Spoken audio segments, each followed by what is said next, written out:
التمرين ده اسمه هاك سكوات وبيستهدف عضلات الفخذ الأمامية مع عضلات المقعدة. التكنيك الصح أو الأداء الصح للتمرين ده، أول حاجة لازم تظبط رجلك كويس جدا على اللوح بتاع الجهاز أو القاعدة بتاع الجهاز. المسافة ما بين رجلك بتكون أوسع شوية أو قد المسافة ما بين كتافك، بتخلي وش رجلك مفتوح شوية لبره. ما تخليش رجلك فوق قوي ولا تحت قوي، خليها في النص، وده برضو على حسب طولك. حاول تظبط زاوية 90 ما بين رجلك وركبتك وحوضك أو وسطك، وتبص في المراية من الجنب تتأكد إنها تمام.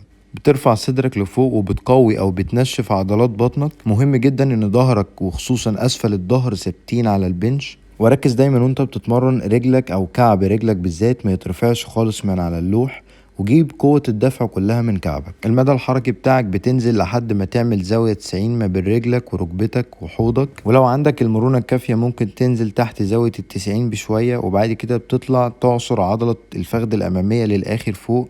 بس مهم جدا انك ما تعملش لوك او قفل على مفصل الركبة، يعني ما تفردش ركبتك للآخر فوق. وانت بتنزل وانت بتطلع حاول تخلي ركبتك على نفس اللاين او نفس الخط بتاع رجلك وكتفك. التنفس صح في التمرين ده، وانت نازل بتاخد نفس وانت طالع لفوق بتخرج نفس، ودي بعض الغلطات اللي ممكن تقع فيها وانت بتتمرن التمرين ده.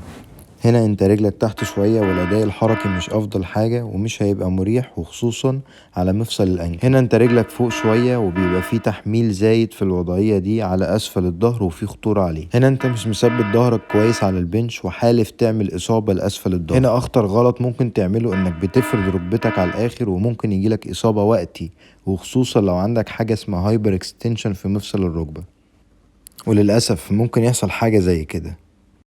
هنا انت بتجيب قوة الدافع او بتبوش بوش رجلك وكعبك بيترفع، وده مش مريح.